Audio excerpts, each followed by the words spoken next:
हमने chapter start किया था इलेक्ट्रिसिटी। जब भी हम इलेक्ट्रिसिटी की बात करते हैं तो सबसे पहले इलेक्ट्रिसिटी में हमें ये बात करनी चाहिए कि जो हमारे आसपास सब्सटेंसेस हैं वो कितने टाइप के हैं। यूजुअली कुछ साइंटिस्ट और कुछ इलेक्ट्रिशियन, कुछ जो फिजिक्स के लोग हैं, वो इसके अलावा एक तीसरी कैटेगरी भी कंसिस्ट करते हैं जिनको हम कहते हैं सेमीकंडक्टर्स। हाल हमारे कोर्स में 10th के कोर्स में सिर्फ कंडक्टर्स और इंसुलेटर्स हैं। कंडक्टर्स वो सब्सटेंसेस होते हैं जो इलेक्ट्रिसिटी को कंडक्ट करते हैं। तो कंडक्टर्स आर दो substances which conduct electricity. Insulators वो होते हैं जो इलेक्ट्रिसिटी को कंडक्ट नहीं कर पाते हैं, वो इंसुलेटर्स कहलाते हैं। कंडक्टर्स की खास बात होती है कि कंडक्टर्स के पास फ्री चार्ज पार्टिकल्स होते हैं। ये चार्ज पार्टिकल्स इलेक्ट्रॉन्स भी हो सकते हैं, प्रोटॉन्स भी हो सकते हैं।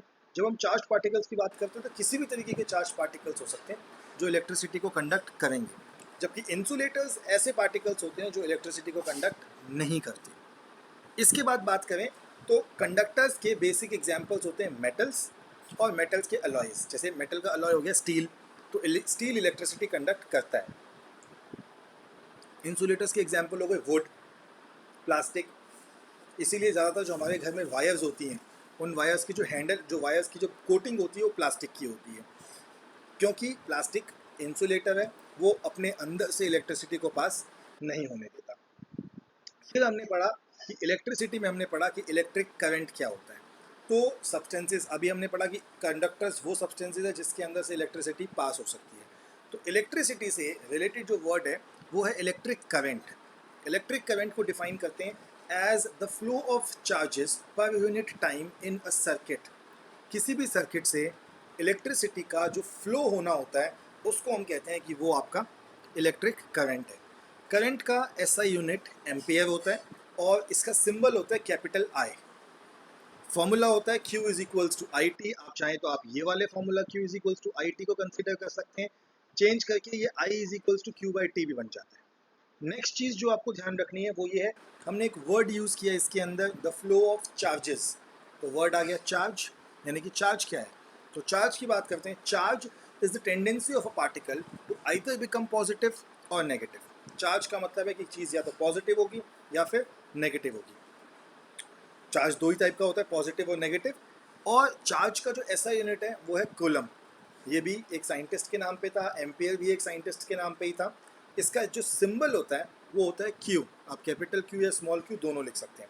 एग्जाम में आने वाले सबसे इंपॉर्टेंट क्वेश्चंस में से दो क्वेश्चंस हैं, दैट डिफाइन 1 एम्पियर या फिर डिफाइन 1 कूलम। तो आपकी स्क्रीन पे आप देख सकते हैं 1 ampere is the amount of current which is made when 1 coulomb of charge flows through a circuit for 1 second। मैंने आपको ट्रिक बताई थी कैसे हम इस डेफिनेशन तक अराइव करते हैं।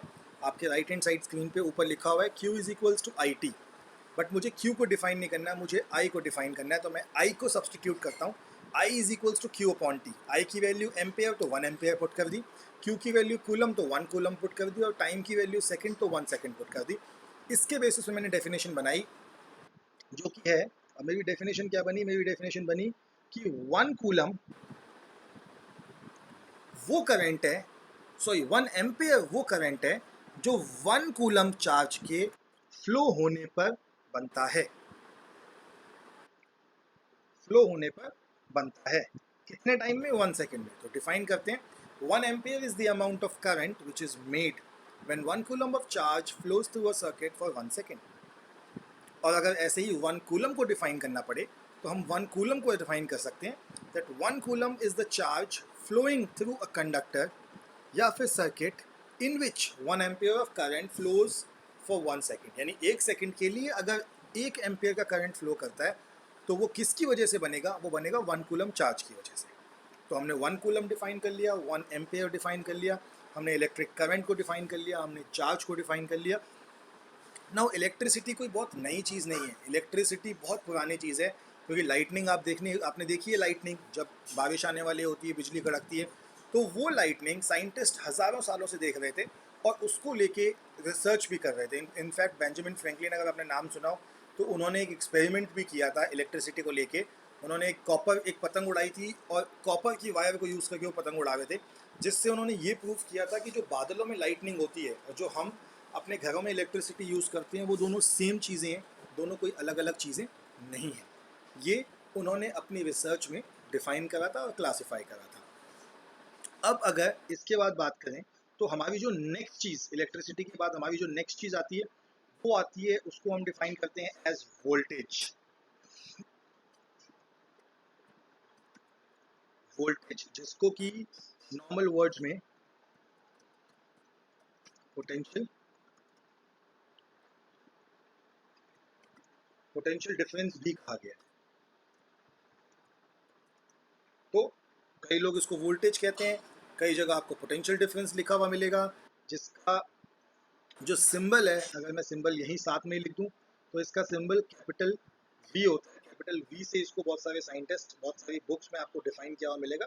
सिंबल इसका ये है, इसको रिप्रेजेंट कैपिटल वी से किया जाता है।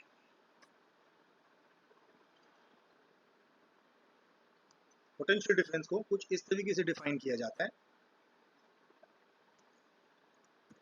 The potential difference between two separate points is defined as the work done to move a unit positive charge from one point to other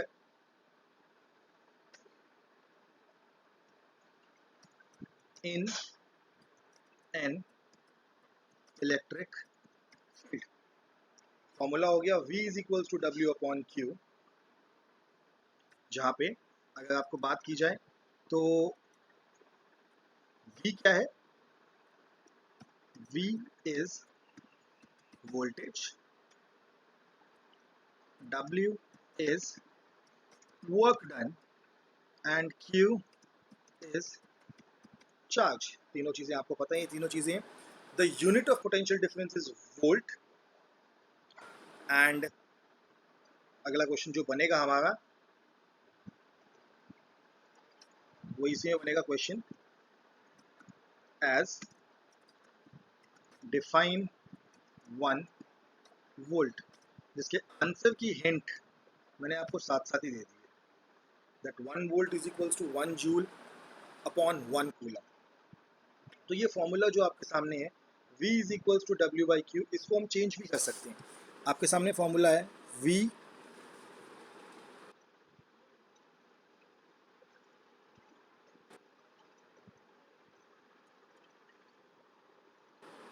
is equals to W by Q. We may also write it down as W is equals to VQ। जो भी चीज़ आपको question में define करनी होगी उसके basis पे आप अपनी जो यूनिट्स हैं उनको कंसिडर करोगे, जो आपको डिफाइन करना है उसके बेसिस पे। Let's start with Ohm's law. But Ohm's law start करने से पहले हम ये समझते हैं कि हमने अभी अभी किस किस चीज़ के बारे में पढ़ लिया। हमने पढ़ा what we have studied,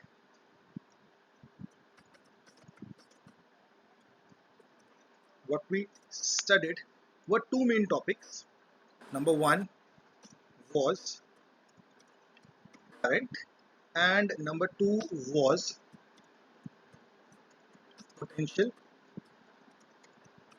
difference. Now Ohm's law के साथ एक क्वेश्चन ये भी उठता है that how is current and potential difference, that is PD, related in a circuit. किसी भी सर्किट में करंट और पोटेंशियल डिफरेंस दोनों एक दूसरे के साथ रिलेटेड कैसे होते हैं? So they are related, which is explained by Ohm's law। जो हमारा Ohm's law है वो यही एक्सप्लेन करता है कि हमारी जो दो चीज़ें हैं वो आपस में, दो चीज़ें यानी कि करंट एंड पोटेंशियल डिफरेंस, वो दोनों एक दूसरे से किस तरीके से रिलेटेड हैं। So let's start with Ohm's law, उसके बाद बाकी रिलेशनशिप्स को स्टडी करेंगे। Ohm's law क्या कहता है? Ohm's law एक बहुत सिंपल सी चीज़ कहता है। Ohm's law कहता है that current flowing through a circuit, current है तो current flow ही करेगा, the current flowing through a circuit is directly proportional to the potential difference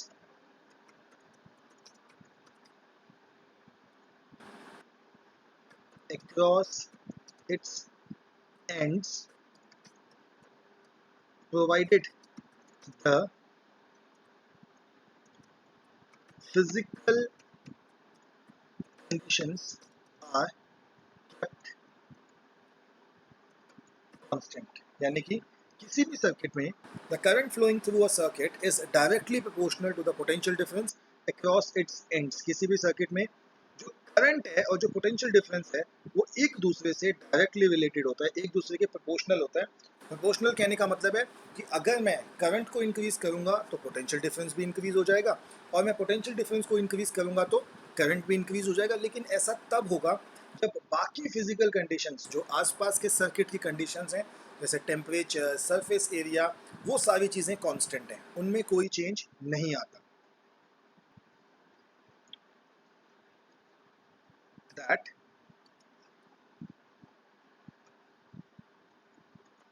current is directly proportional to potential difference. जो ये symbol आप बीच में बना हुआ देख रहे हैं, that is a symbol of proportionality. So current is equals to V I. But एक चीज का ध्यान रखना है, दैट यहाँ ब्रैकेट में लिखेंगे फिजिकल कंडीशंस आर कांस्टेंट। अगर फिजिकल कंडीशंस चेंज होंगी, शेप, साइज, टेम्परेचर चेंज होगा, तो ये भी चेंज हो जाएगा। अब प्रॉब्लम ये है कि जो प्रोपोर्शनैलिटी का सिंबल है, इस प्रोपोर्शनैलिटी के सिंबल को हम मैथमेटिक्स में यूज नहीं कर सकते। ये जो सिंबल प्रोपोर्शनैलिटी का बीच में जिसको मैं हाईलाइट कर रहा हूँ, इसे कहते हैं सिंबल ऑफ प्रोपोर्शनैलिटी। इसको मैथमेटिक्स में यूज नहीं कर सकते, तो इसको हमें रिमूव करना पड़ता है। आपको जो मैं समझा रहा था, लेफ्ट साइड में राइट साइड में देखेंगे स्क्रीन की, तो आपको समझ में आ जाएगा। जो V होता है, पोटेंशियल डिफरेंस, वो डायरेक्टली प्रोपोर्शनल होता है I के। अब ये जो सिंबल बीच में है, ये प्रोपोर्शनैलिटी का सिंबल है। प्रोपोर्शनैलिटी का सिंबल का मतलब क्या है कि अगर वोल्टेज की वैल्यू बढ़ाओगे तो करंट इंक्रीज करेगा, करंट की वैल्यू बढ़ाओगे तो वोल्टेज इंक्रीज करेगी। मतलब एक चीज़ पे दूसरी चीज़ डायरेक्टली डिपेंडेंट होती है। मैथमेटिक्स में इस सिंबल को यूज़ नहीं कर सकता, मैथ्स में तो सिर्फ इक्वल टू यूज़ होता है। तो इस सिंबल को हटा दे, मैं इक्वल टू लाने की कोशिश करता हूँ। जब इस सिंबल को यहाँ से हटाता हूँ, इक्वल टू लाता हूँ, तो इसकी जगह एक नया सिंबल आई के साथ आके मल्टीप्लाई हो जाता है, which is called R. Where अभी जो आर है, इसको हम जब यूज करते हैं तो हम इसको कहते हैं where R is the constant of proportionality known as resistance. तो आर एक कांस्टेंट है जिसको हम रेजिस्टेंस की फॉर्म में डिफाइन करते हैं। वेयर एज जो हमने यहाँ पे सिंबल्स पढ़े थे, V is equals to I R, ये पूरा का पूरा हमारा ओम्स लॉ के हिसाब से क्लासिफाई किया जाता है। अभी हमने एक नई चीज़ पढ़ी, रेजिस्टेंस। तो रेजिस्टेंस को भी लगे हाथों हम डिफाइन कर लेते हैं, फिर आपकी क्वेरीज लेंगे। तो resistance is the obstruction to the flow of current in a circuit। जैसे आप अपने स्कूल के कॉरिडोर में मूव करते हैं, तो जब आप स्कूल के कॉरिडोर में मूव करते हैं तो एकदम फ्रीली मूव नहीं कर पाते। भाई कहीं पे बच्चे खड़े होते हैं, कहीं पे डस्टबिन रखा हुआ होता है, कहीं पे कॉरिडोर में टीचर खड़ी है, तो आप जब मूव करते हैं तो कहीं ना कहीं बीच में ऑब्स्ट्रक्शन होता है। उस ऑब्स्ट्रक्शन को अगर मैं इलेक्ट्रिसिटी की टर्म्स में डिफाइन करूं तो वो ऑब्स्ट्रक्शन रेजिस्टेंस है, और आप एक चार्ज पार्टिकल है। यानी कि अगर एक कंडक्टर के अंदर से एक चार्ज पार्टिकल फ्लो कर रहा है, तो फ्लो करते टाइम बीच में जो उसको प्रॉब्लम फेस करनी पड़ेगी, वो प्रॉब्लम्स रेजिस्टेंस है। So resistance is the obstruction to the flow of current in a circuit. its SI unit is ohm. इसका SI यूनिट ओम है, एंड सिंबल इज आर। जो सिंबल इसके लिए हम यूज करते हैं वो यूज करते हैं आम, आर। अब बहुत इंपॉर्टेंट टॉपिक है, वो है graphical representation of Ohm's law. Exam में बहुत बार आता है, पूछा भी जाता है, तो यही साइड पे इसको बता देते हैं। That is graphical representation of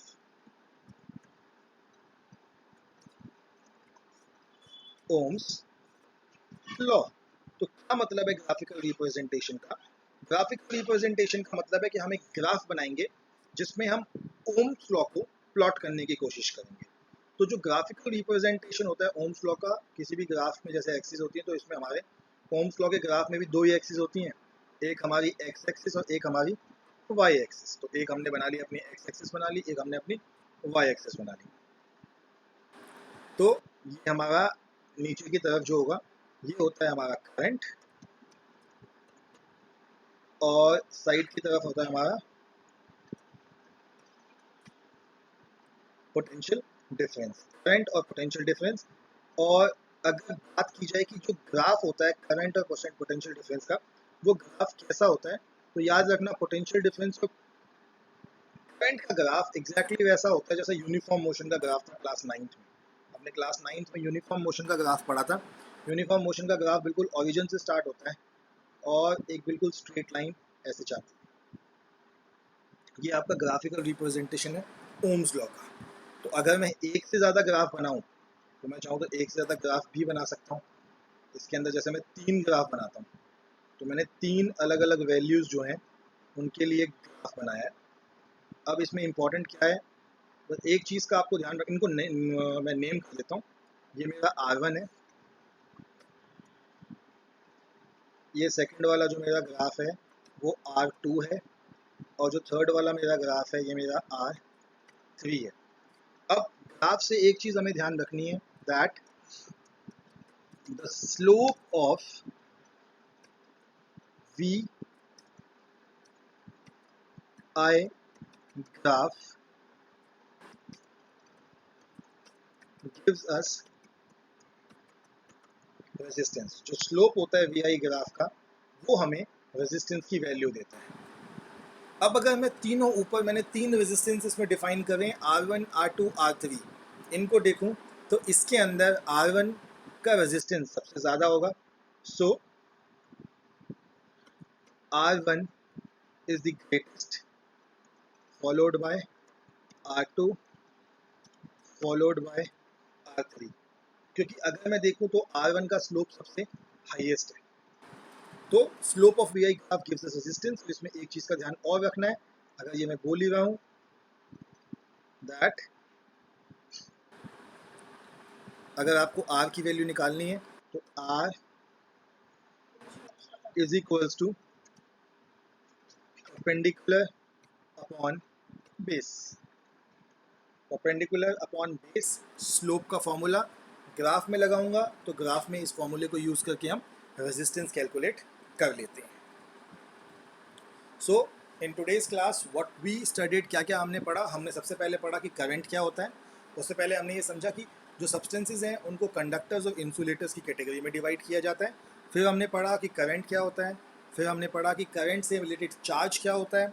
फिर हमने चार्ज करंट का फॉर्मूला पढ़ा। फिर हमने पढ़ा कि करंट और फिर हमने पहले पोटेंशियल डिफरेंस पढ़ा। फिर हमने पढ़ा कि पोटेंशियल डिफरेंस और करंट कैसे आपस में एक दूसरे से रिलेटेड होते हैं, जो कि ओम्स लॉ था। ओम्स लॉ, इस चीज़ को ध्यान रखिएगा, Ohm's law is the most important topic of this chapter. Ohm's law exam में 100% आता है, हर साल आता है। डायरेक्टली नहीं आएगा तो इस पर बेस्ड क्वेश्चन आएगा। तो ओम्स लॉ एक्चुअली में ये है, V is equals to I R. तो इस पे बेस्ड क्वेश्चन आपके एग्जाम में आएगा ही आएगा। वो नहीं आया तो आपको ये ग्राफिकल रिप्रेजेंटेशन पूछ लेंगे, जिसमें आपको ये ध्यान रखना है कि ओम्स लॉ का ग्राफ एक स्ट्रेट लाइन बनता है, और जो स्लोप होता है ग्राफ का वो आपको रेजिस्टेंस की वैल्यू देता है। तो जो स्लोप ज़्यादा होगा उसका रेजिस्टेंस भी ज़्यादा होगा, जिसका स्लोप कम होगा उसका रेजिस्टेंस भी कम होगा। जैसे R1 का स्लोप सबसे हाईएस्ट था, तो R1 की वैल्यू मैंने नीचे लिखी है, दैट R1 सबसे हाईएस्ट है, followed by R2, followed by R3।